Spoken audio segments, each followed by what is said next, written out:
we're back. It is Andre Smith, Smitty Von Tom, Professor Smith, whatever you want to call me.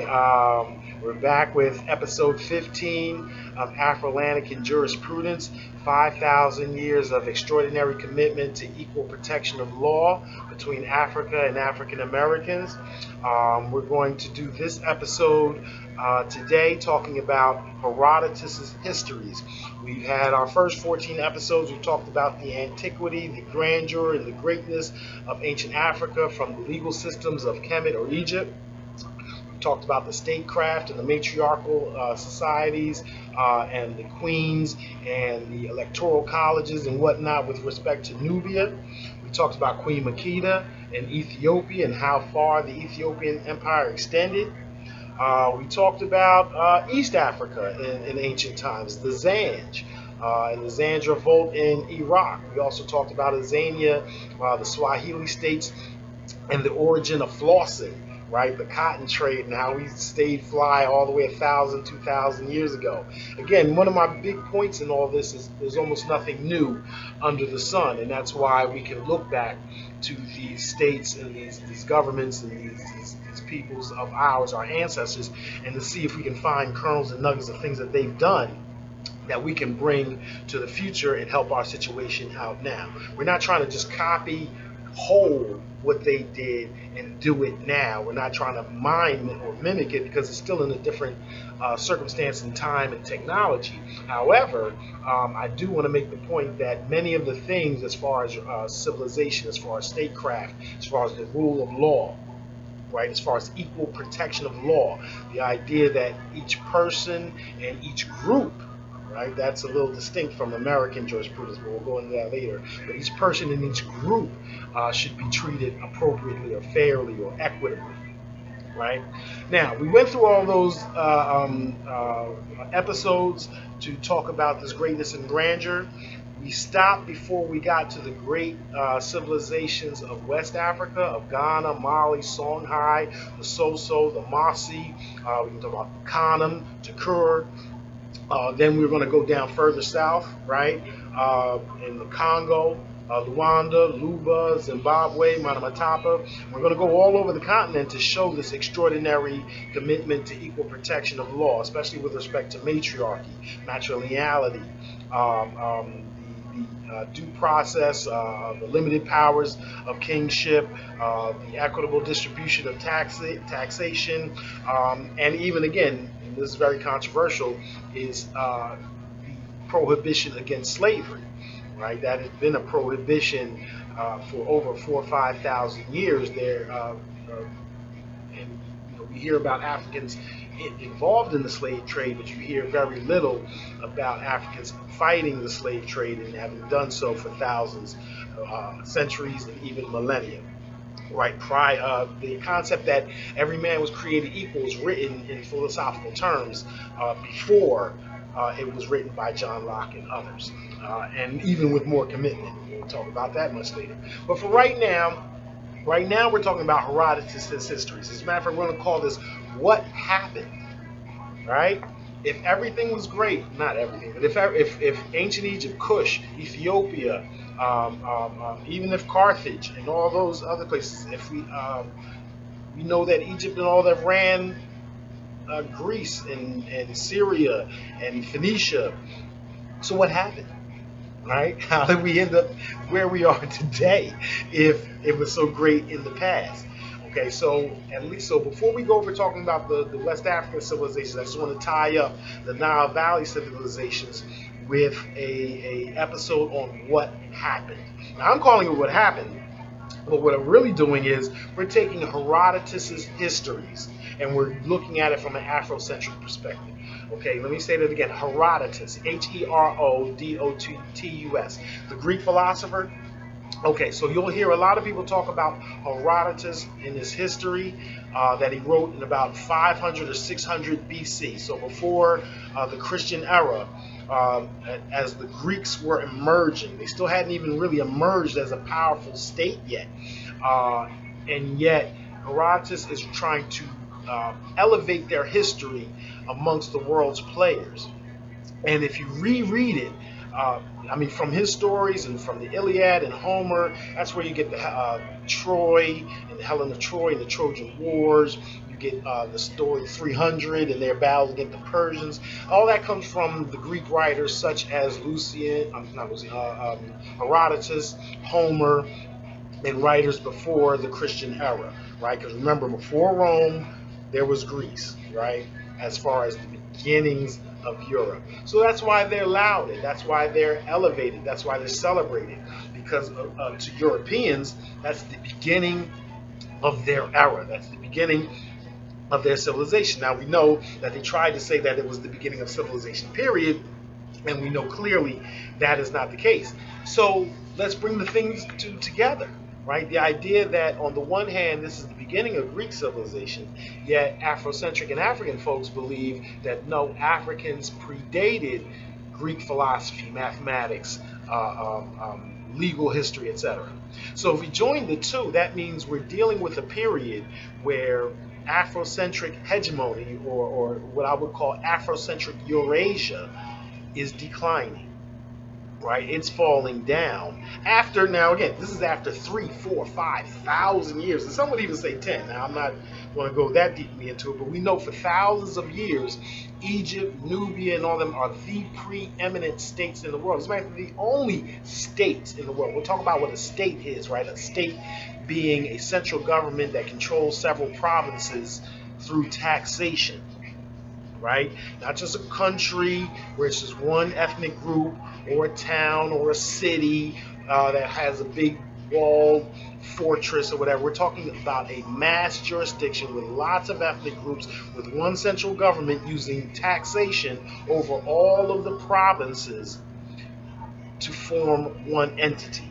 Right? And not only this taxation is, again, from the African sense. So this is called African feudal taxation. You can look up Tamowski, you can look up Jan Gansina. This is not my term. This is actually a term anthropologists use, African feudal taxation, where it is the practice of the central governments in Africa to lay taxes on each province in kind, right? So if you if you have lots of wheat, you pay your taxes in wheat. If you have cattle, you pay your taxes in cattle. If you have pottery, if you have craftsmen, or especially in these times, blacksmiths, right? Metallurgy. If you had iron, if you could produce iron, you brought that to the state. The state collects it all and then redistributes it to the provinces. So now a province that only had wheat has wheat, cattle, pottery, metallurgy, iron, etc. Right? That's how we diversified our economies, and it's a thousands of years old tradition. So if we know that now, then let's reapply it to what we've learned before, right? And I don't think anyone's ever done that as far as taxes is concerned. That's my thing. And again, most people don't care for taxes, much less talk about race and taxes, much less talk about race, tax, and history. So now that we understand what African feudal taxation was from modern scholars, let's take that concept and apply it to the ancient writings and see what we find. And I'm telling you already, it's amazing. If you read Herodotus, if you read any of the ancient writers, and you then apply it with this lens of taxation, you have a whole new ball game, because it certifies the domination of Egypt over all of these areas. It certifies the domination of Africa over all of these areas and the sophistication of the society that brings it to a whole new light. So that's what we've done with Herodotus. We've taken his book, the Histories, and we've broken it down to about 6 different chapters. We're going to do 6 more episodes breaking down Herodotus' histories from a Afrocentric tax perspective. Sounds a little obscure, but I think it's kind of fun, because I think it really shows us how advanced our societies were then, based on the way we took government serious and the equal protection of law, and combined it with our commercial acumen and created this great civilizations. It's just amazing to me, again, that this concept of African feudal taxation combines with MAAT and equal protection, and then combine that with the persistence of matriarchy as the concept or the construct that brings legitimacy to taxation, right? Matriarchy, the idea that we had female goddesses that basically run or have ownership of this earth, right? And queen mothers that are the caretakers that then select the male regent or ruler to act on her behalf, right? That is the legitimation of the tax collection, without which you have rebellion. And we see this through Herodotus' histories if we look closely enough. Okay, so check it out. What I'm going to do now is I'm going to just give you the schedule, right? I can't help but talk about some of the topics in there, but we're going to do them in a lot more detail in each of these episodes. But as far as the episodes themselves, again, this is episode 15. We're going to give a sketch of where we're going. But then episode 16, we're going to talk about Herodotus versus Strabo. Okay, we just talked about Herodotus being a 6th century Greek scholar. He's called the father of history, right? The father of history. To them, he's the first. Now, of course, we would know that as Imhotep or Khanum-Hotep or others that came thousands of years before. But from a Eurocentric perspective, he was first called the father of history. But that was until people discovered that he acknowledged that Africans and Egyptians and all that were black, right? And very clearly so. So after that, we have Roman writers like Strabo and whatnot calling him the father of lies. Right now, they still cite the Herodotus when it's something that's noteworthy about Egypt or Greece or even Syria or Lydia. But again, if you're going to say something positive about Africa or that Africans were black or Egyptians were black, then all of a sudden Herodotus becomes the father of lies, right? Well, my position is this. First of all, we have to understand that all history is a story. We know that, right? We weren't there.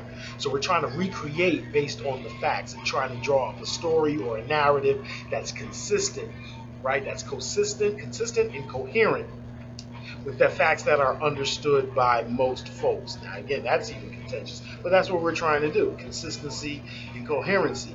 So we're not looking at Herodotus for the absolute gospel truth. We're looking at his writings to see the themes that we can pull out of it that are consistent and coherent with other facts on the ground, right? Nothing survives in this vacuum. And we note that in his writings himself, Herodotus is not some negrophiliac. He just didn't write this as some praise of black people. This was written to aggrandize Greece, right? It was written to aggrandize the quote unquote European. In his book, he's referring to the Asiatics as barbarians. Right? So this is not something written to praise Africans. However, the praise is in there because he's trying to describe the world he lives in. And the world he lives in is thousands of years old and constructed by Africans, even if Asiatics and Europeans are on the rise. He gives an ethnology of the Egyptians, of the Greeks. But people don't realize, or what's not really discussed a lot, is that he also discussed other Africans. He discussed the Libyans. He discussed the Phoenicians. And I'm going to characterize those as Africans because, again, the facts suggest as much. When he talks about Libya, Herodotus doesn't always talk about the country of Libya. He describes every place out in Africa outside of Egypt as Libya, as if that is the African continent. It's called Libya to him.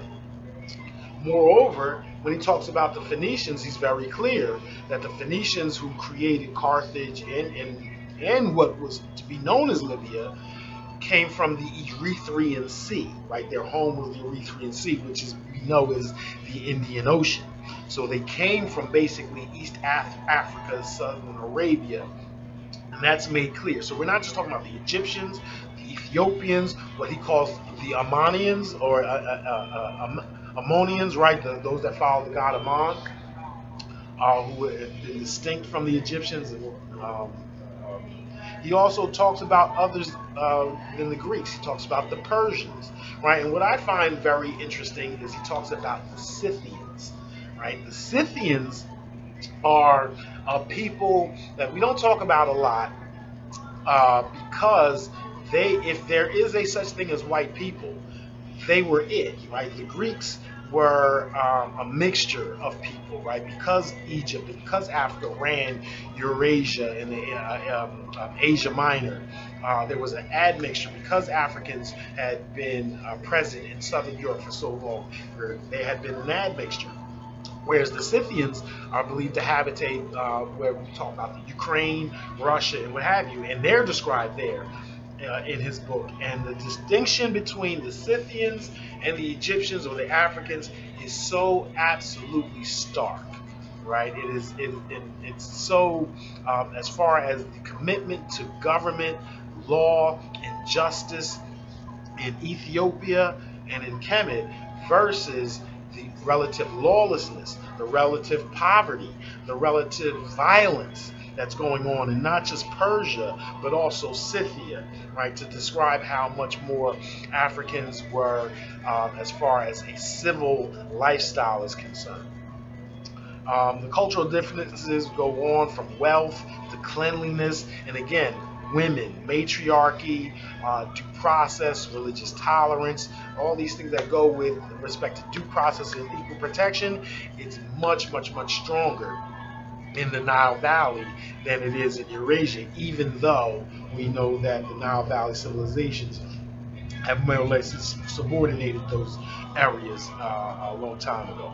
So that's going to be the episode 16.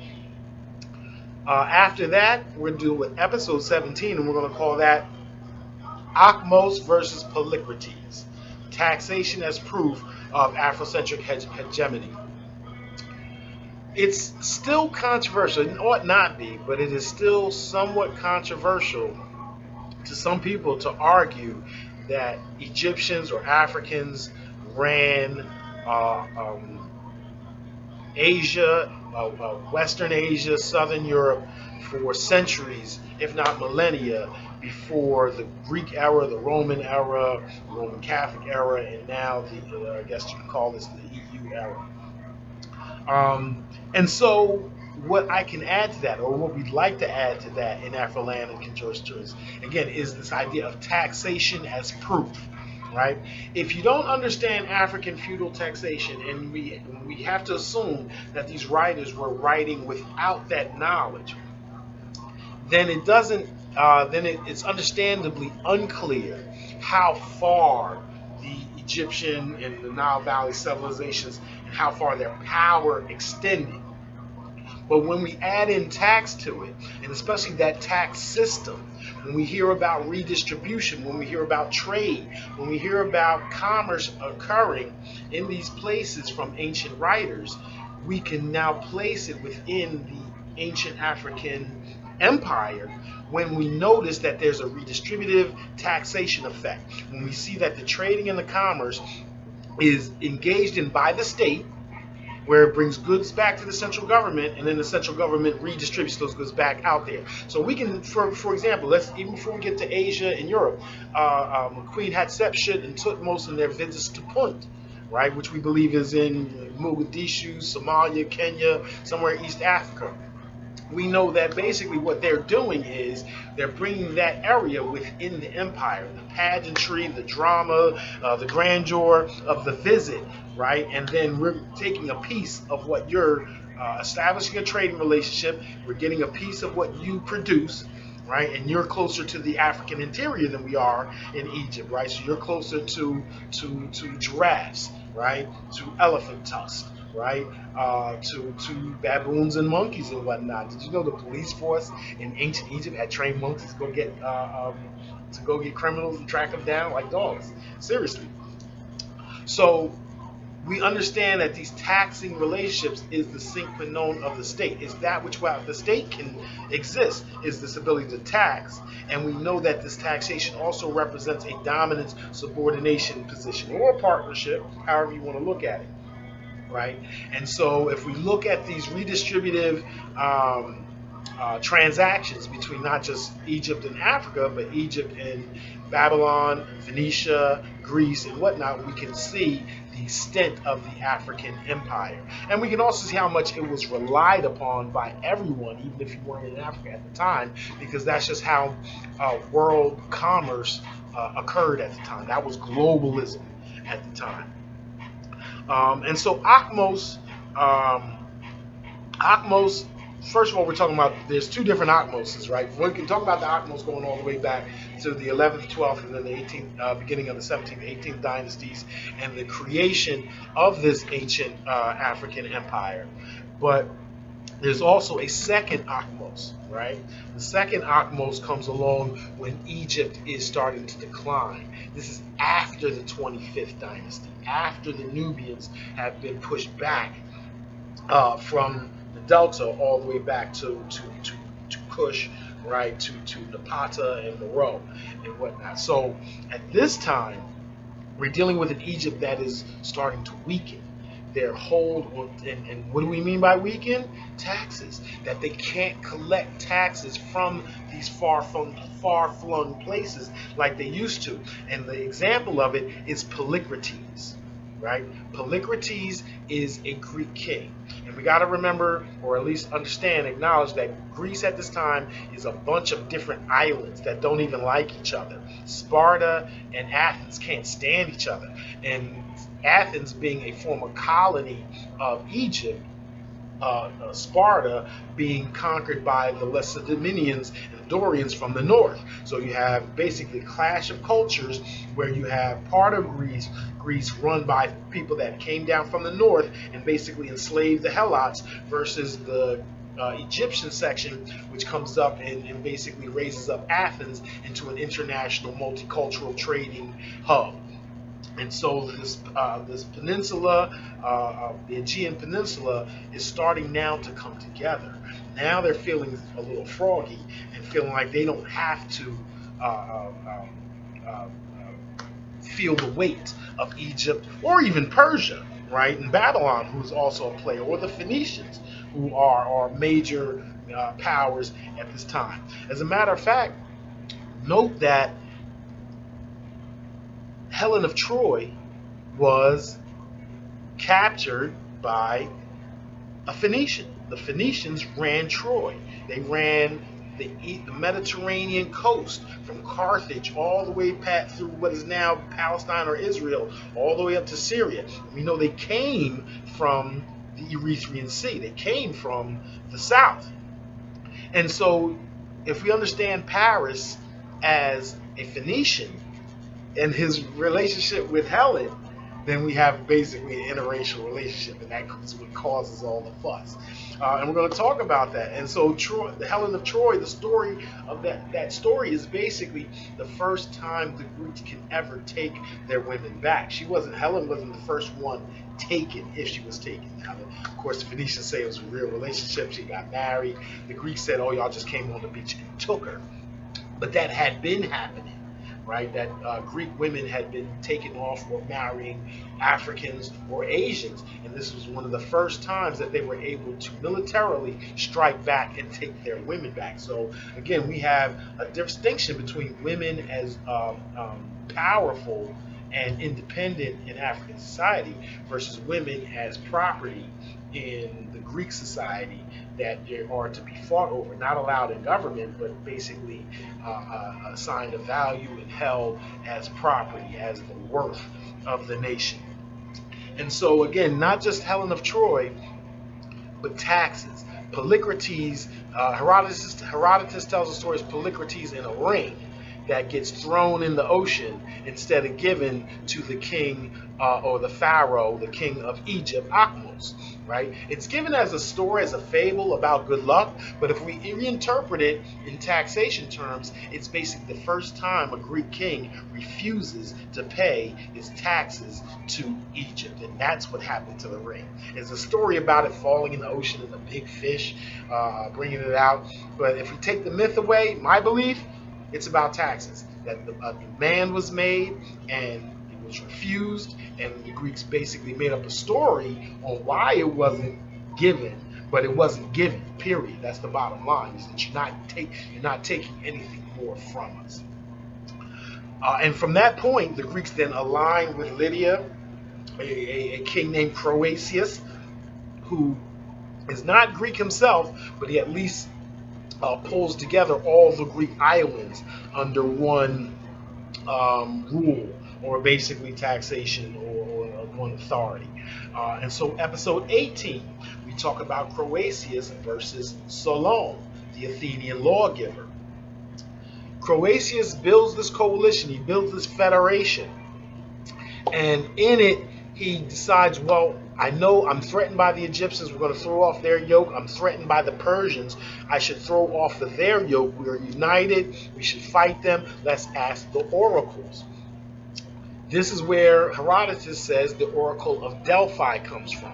But note that the Oracle of Delphi is selected by Croesus amongst many different oracles. The Oracle of Delphi is the one that finally tells him what he wants to hear. Yeah, go get the Persians, knock them out. But there were several oracles. There's the Oracle of Libya. There's the Oracle of Ammon. And as a matter of fact, Herodotus tells the story that the oracles were originally black women that were taken from Egypt by the Phoenicians and then installed in these convents and whatnot in other places, including Libya, Greece, and apparently Lydia, right? So Lydia is basically Turkey at this time, right? And so these oracles, these economists, these prophets, they were also legal arbitrators, were more basically black women, or at least they originated as black women. We can't certify that they were at this time black, but it's very clear that the oracles originated from Egypt, that they were black, they were transported out to these other areas to basically carry on the Egyptian religion. There's even an Oracle of Ammon in Ethiopia that commands their folks to war, right? So in selecting the Oracle of Delphi and differentiating her from all the others, again, we have Greece, Lydia, Asia, or Eurasia, or basically Caucasia, right there, very close to the Caucasus Mountains, if you ever wanted to know where that term came from. That these Caucasians, if you want to term it that way, start to separate themselves from Afrocentric hegemony that had dated before, right? Again, if you really want to get in, what we're talking about with Herodotus' histories is, they're talking about the emergence of Greece, but we're talking about from where, right? Emerging from what? What was the milieu before that they broke away? And the milieu was an Afrocentric era. And interesting here is Croesus even affirmatively breaks away from it by his contentious relationship with Solon, the lawgiver. Solon, S-O-L-O-N, not Solomon, but Solon. Before there was Solomon, or maybe contemporaneously, maybe they're the same person, I don't know, that's how history works. But there's a brother named Solon who is the lawgiver of Athens. And we just mentioned again that Athens is basically a colony, a former colony of Egypt. We can find our writings in Martin Bernal's work of Black Athena and all that good stuff. Solon is the lawgiver and basically has the laws of what? Egypt, of MAAT, of this Afrocentric hegemony, and brought it to Athens and laid the laws there. And they said they can't even change the law while he's gone. Right, it stated very clearly that his viziership is responsible for the laws there, and they can't change them without him. That definitely, and he also is staying in Egypt on his way to Lydia to talk to Croesus. He talks to Croesus. They have this sit down. Croesus is ready for them to really honor him as this new powerful lord on the scene. And Solon says, you are really basically unfamiliar with MAAT, right? With justice, right? And that is what is keeping you from being considered great. Yes, you have fortune, but that is a product, could be a product of luck. If you do not follow the precepts of MAAT and justice and goodness and your whole life through, then you will be considered fortunate, but not ultimately happy. Now, the word they're using here is happy instead of justice, but again, we are reinterpreting this as from where they're coming from. Why is he being from? Why is his belief system so different than Solon's? And this feeling of happiness clearly, and we'll read the passages when we get to episode 17, is clearly referencing the concepts of MAAT that had governed Egypt and civil society there for 3,000, 4,000, 5,000 years, maybe even longer. So that's episode 17. We move even, I'm sorry, episode 18. So those are our 3 episodes. Our fourth one talks about Cambyses versus Psammetichus, right? So Croatius disregards Solon, kicks him out. I don't want to hear all that crap. We're warriors, right? You're talking about civil society. We see ourselves as conquerors. So the Lydians actually joined, instead of fighting the Persians first, they join up with the Persians in attacking Egypt, right? Maybe that's the way they feel like they can save themselves. Persia is the new warriors on the block, but Herodotus is very clear. They come from an impoverished area. They have no wonders. They live a very hard scrabble life. They eat basically grain and drink alcohol, and that's it. And they're just a very warlike people, and they're coming now for the spoils of Egypt, right? And the spoils of this Afrocentric world here, and they're winning. Right, they're kicking behind. They're kicking everybody's butt, and the concept is get down or lay down. You have to join with us in attacking others, or we're going to attack you. Now we may attack you later, but we'll deal with that later. Right now, your only choice is join with us and help us conquer these other folks, or you're going to be an enemy to us. So Lydia, Greece, and all that, Croatius, Polycrates, their descendants, they joined with the Persians. And you've heard the names Darius, Cambyses, Xerxes, and whatnot. That's this crew, right? So if you saw all 300 or so, or you're familiar with some here, that's this crew that comes over and finally conquers Egypt. So we're going to call Psammetichus the last African king of Egypt. Now, Psammetichus himself is Libyan. He's not actually from the southern part of Egypt. He's not from Thebes, right? So some people would exclude him as being real Kemet and representing our culture to begin with. But I don't want to. But I don't want to look at it that way, because I want to include Libya and Carthage and whatnot in Africa. Because if you exclude Libya, if you exclude Psammetichus, then don't you have to exclude Dido and Elisa and the Phoenicians and Hannibal later? And I don't think you have to, right? Even if they were, and this is important, even if they were lighter skinned, right? We know that Egypt was a process that it was mostly the darkest of Africans at its beginnings, but that for 3,000 to 4,000 years, the upper delta, right, the upper part of Egypt becomes more and more Mediterranean, while the African South remains a darker skinned people, but that there's clashes over time, there's intermediate periods, and that there is a lightening in the very delta part, right? And remember, this is where Herodotus is coming from. There's even certain people in Herodotus' time that think Egypt only extends past to the delta, that it doesn't come all the way down the Nile. But Herodotus, he's clear. He knows that Egypt, or Kemet, encompasses the Nile for hundreds of miles, and then the Ethiopians after that, and after that, and after that. So when we talk about Psammetichus being the last Libyan, we talk about Libyan and their contact with the rest of Africa. The Libyans, the Phoenicians, the Egyptians at this point have had sailors sail all around the circumference of what they call Libya, or what we call Africa. We've had explorers. They've talked about meeting people on the interior and showing the difference. And the interesting thing is, we're still not sure whether this contact of people, recontacted people, right? Whether we're talking about the Niger River, whether we're talking about the Congo River, or we're talking about Uganda. We know that these folks are definitely in contact with the Twa people, with the Khoikhoi, and others. It's just we don't have enough detail to talk about exactly what were the trading habits. Let me make this point. I know I'm trying to do these briefly, but it's so interesting. We have to bring up points to put them in context. Understand that ancient Africans had writing long before there was papyrus.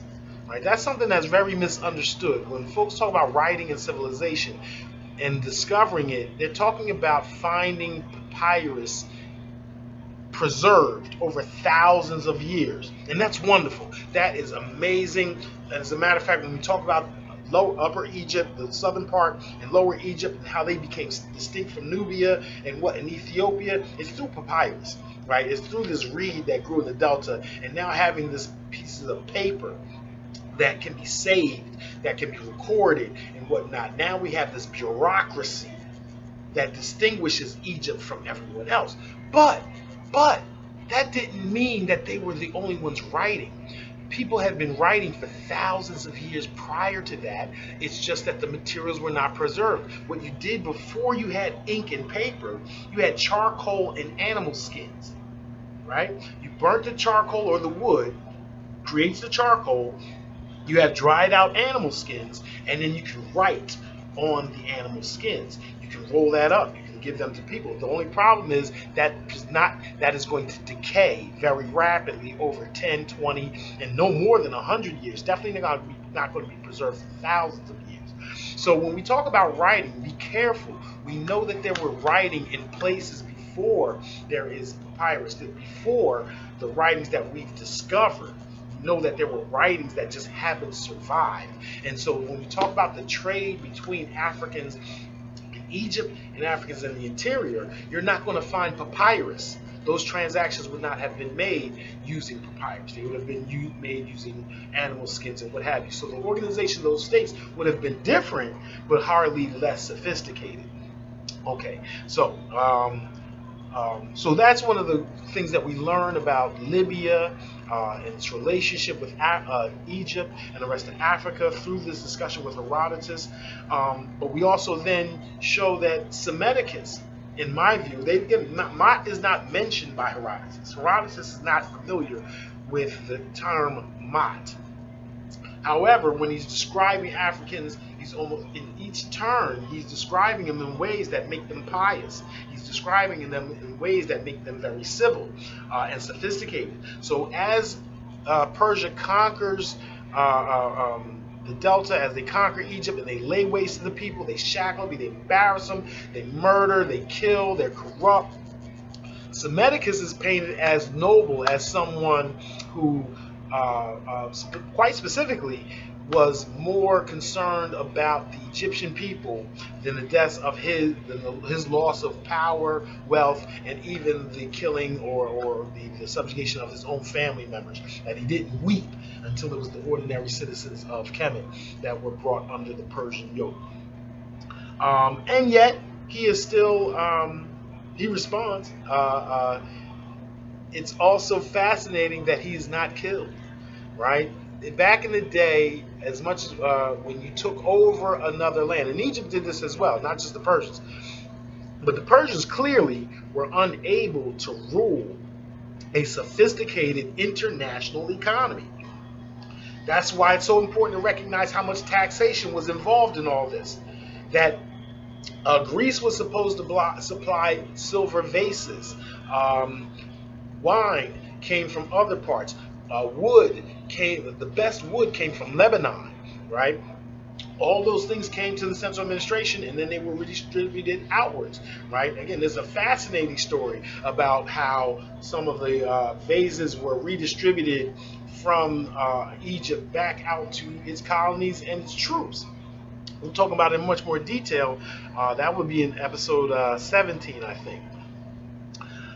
So this is a very sophisticated international economy. As a matter of fact, when a Scythian king died, everybody stopped paying taxes until the new king came along and forced it. It was a tax holiday. But you couldn't do that in Egypt.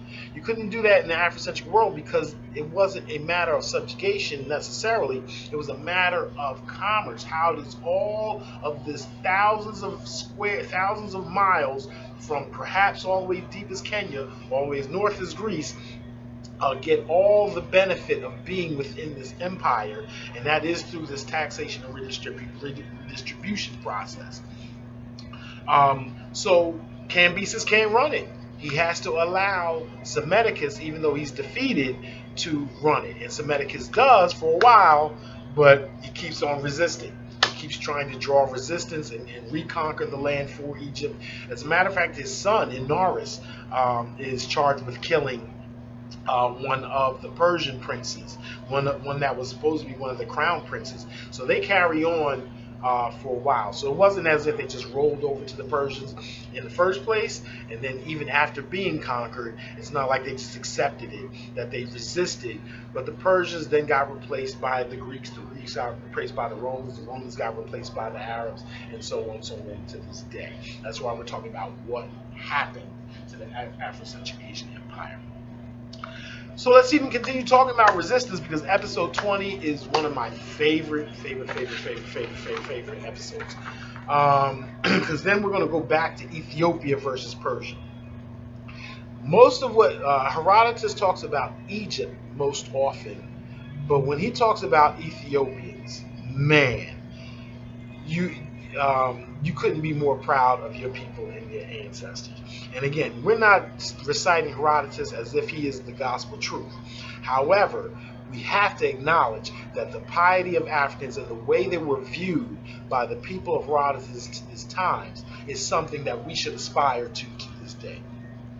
So first of all, the Persians can't conquer, they conquered northern Egypt, but they can't conquer Carthage, right? Because the Phoenicians won't help them.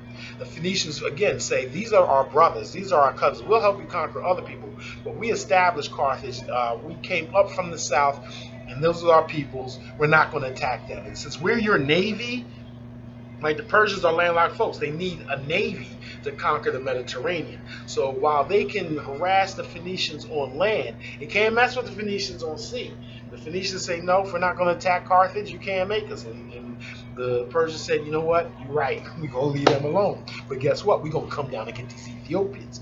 So they send spies down to the Ethiopians. Oh, and it don't go well. It doesn't go well. First of all, Herodotus holds that the Ethiopians are so wise that they even know these folks are spies before they even get there. So these ambassadors / spies, they're first shown the greatness and grandeur of the nation before they're allowed to speak to the king, right? You gotta wait. You can't just come see the king. Who are you? We don't even know you, right? And you're not even alive, right? When they bring the gifts, the Egyptian kings, they were just unimpressed. It was the only thing that y'all got that we ain't got that's better than ours is alcohol. And that's probably why y'all don't live very long. And this is what's supposedly said from the Ethiopian king to the Persian ambassadors. But before they even get to the king, they're shown the nation and the greatness of the nation. They're taken to this place called the Table of the Sun. Right? The Table of the Sun is a place where apparently, or by international law, all Nubians or all Ethiopians can eat free of charge, right? And supposedly the national dish is stewed beef and milk. And they're supposed to be the longest living people in the world, living over 100 years routinely, right? And so this isn't taxation. This is expenditure, right? On the one hand, you have taxation, then you have spending. And so on the spending part, you have social justice, right? This idea of providing for those without, the Table of the Sun. Carrying that further about your spending habits with your taxation, they're showed prisoners in golden shackles, right? Golden fetters, right? So, which is interesting because we're told that Africans did not have prisons, but here we have a story about prisoners being held in golden chains. We know that the death penalty was severely curtailed in Egypt and in Nubia. We know that Egyptian pharaohs such as Sesostris, as Horemheb, and all of them had rosters that had lists of different penalties for different offenses, where other areas were just like, well, kill them. Right? If you committed a crime, you just got to die. You just got to be either killed or exiled from the state or from the community. Whereas here you had a gradation of penalties. The penalty crime, the time had to fit the crime. The crime had to fit the time. They even had what some believed was the fountain of youth, that if you bathed in this water and this oils and whatnot, that you live forever. They claim that Ethiopia, even Herodotus claims that Ethiopia was a mixture of Nubians and Ethiopians, that when Egypt had started to decline, over 250,000 Egyptians had migrated towards Ethiopia, and many of them being part of the army, many of them being more learned folks. But more to the point, what you really can't get over is, and we're going to talk about, and this is what leads us into our discussion in episodes 23, 24, 25, is how they chastised the Persians for slavery, right? That you conquer and enslave nations that have not done you wrong. That's very much like the 13th Amendment of the United States Constitution, where slavery is prohibited. I'm sorry, involuntary servitude is prohibited unless for the duly convicted. There has to be a reason why we're taking your labor and taking your freedom. And this was announced in the 5th century BCE by the Ethiopians, that you are unjust.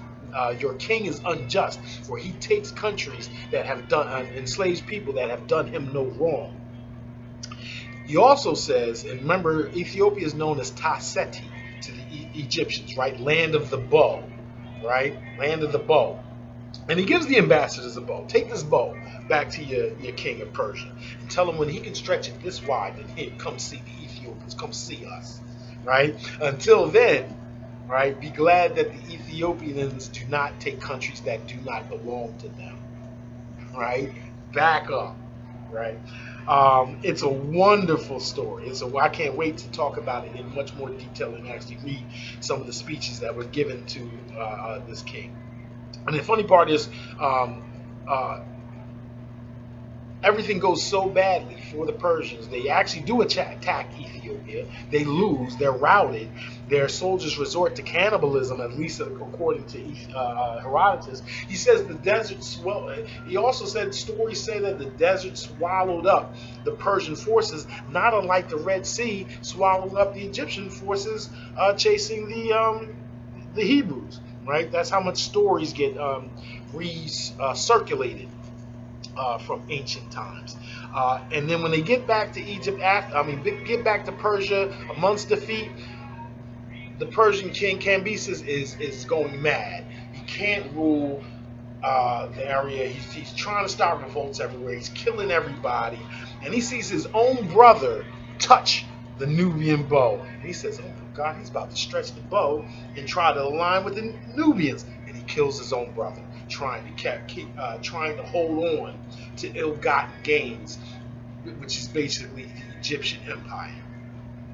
So that leads us into episode 21, right? That the persistence of Afrocentric matriarchy, that even after being conquered by this patriarchal peoples, the Persians, the patriarchal people, the Persians. Wow, you like that, right? Even though they're conquered by these folks, matriarchy, matrilineality, queen mothers, the legitimacy to lay and collect taxes is at stake. The people won't accept it. The people won't accept their rule without a queen.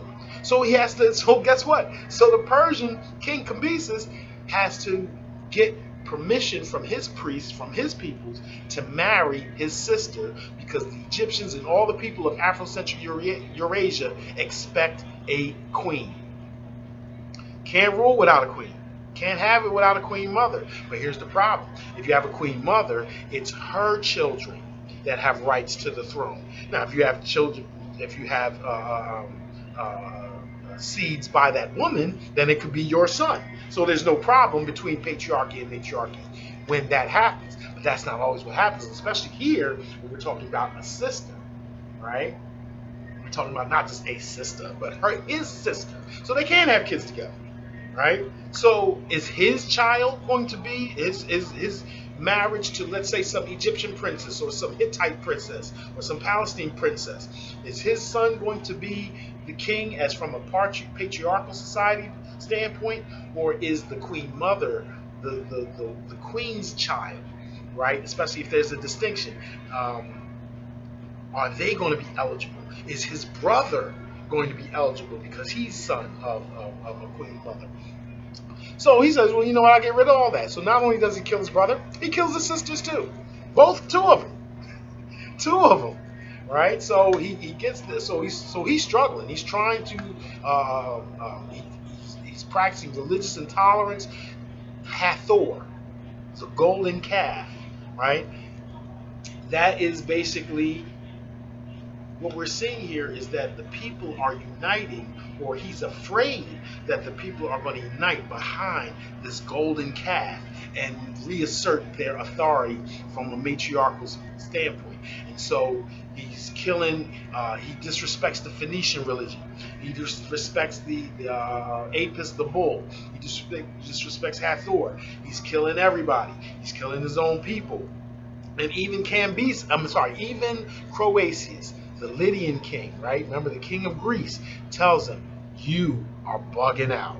You have to stop. And what does Cambyses do? Turns on Croesus, shoots an arrow at him, sends him out the door, and basically then conscripts the Egyptians, the Ethiopians, the Phoenicians, and all that to join his army and now go conquer Greece. So that's where we leave off in the stories that have 300 and the Persians versus the Greeks and Achilles and all those great stories. They're fantastic stories. But what Herodotus and our understanding of African taxation tells us is that it is the story of the emergence of a people. It is them throwing off the burden of Egyptian taxation, fighting off the burden of Persian taxation, to becoming their own people, to becoming Europe, right? To becoming a distinct people called Europeans. And we learn about all of this through Herodotus.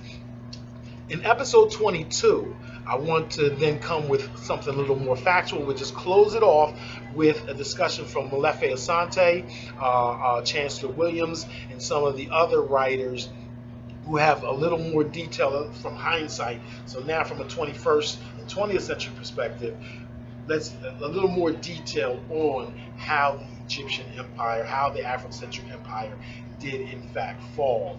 But here's the great thing. As the Egyptian empire is falling, the Kush empire rises. As the Kush empire rises, the Ethiopian, or Axum, is on the rise. As Ethiopia falls, Axum is on the rise. And at the same time, as the Nile Valley falls down in preeminence, the Nak, the Ghana, the Mali, the West African superpowers rise right at that time. Right? We can imagine, again, as the Persians, as the Greeks, as the Romans come, and even as the Arabs, as they push into Egypt, the black folks who are already ruling from the south, who already had contacts as far as Lake Chad and even further, migrate westward, migrate southward. Matter of fact, note this, iron. We're moving into the Iron Age, and iron is found most plentiful, and not only just plentiful, but the trees to actually melt the iron, to have big furnaces, to create weapons, to create farm utensils, are in Africa.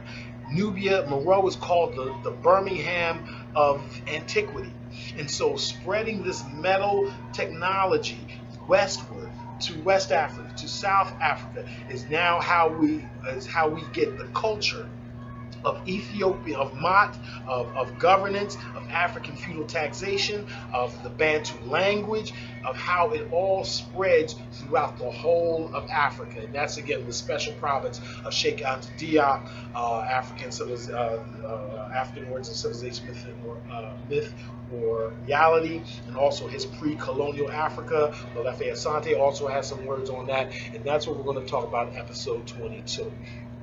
So that's basically where we're going for the next several episodes, right? First, we're going to talk about Herodotus versus Strabo, episode 16, Akhmos versus Polycrates and taxation as proof of Afrocentric hegemony, episode 17, Croesus versus Solon, the Athenian lawgiver and the rejection of Afrocentric Eurasia, is episode 18, Cambyses versus Psammetichus, the last African pharaoh, is episode 19, Ethiopia versus Persia, African resistance to Eurasian invasion, is episode 20, Hathor, the golden calf, and the persistence of Afrocentric matriarchy, is episode 21, and then we'll finish it off with Molefe Asante on the end of the Nile Valley greatness. We'll also see Chancellor Williams on the decline of black civilization as episode 22. Once we complete that, then we're going to talk about, again, the rise of these the West African superpowers, the spread of the Bantu Constitution, as Chancellor Williams might call it, the spread of Takhanum to Monomatapa, and most specifically through all of these, we're going to focus once again on equal protection, the venerated place of women in these societies, the appropriate distribution of tax revenue to all the different groups, and most importantly here is the striving, the respect for the individual as equal persons and anti-slavery. So we saw this, we had an anti-slavery statement by the Ethiopians. We'll discuss Islam and African slavery. We'll talk about Queen Nzinga and the free states of Angola. And then we'll even talk about the philosopher Gilbert Amo and Zara Yeka, the Ethiopian philosopher, both of whom describe all men being equal prior to John Locke and those that were in the so-called European Enlightenment. So I hope you are willing, I hope you're excited to go along this ride with us. Hopefully we'll try to make it as fun as possible for those that are interested in this type of thing. And again, we'll probably go through all of these episodes and do them all again and try to do them a little better, a little smoother, a little clearer, maybe something a little more sophisticated for those that want something more sophisticated, and maybe something a little simpler for the people that need something a little more simpler, or for the youth then. So thank you for joining us. Thank you for hanging out. And just want to say Hotep and see you for episode 16.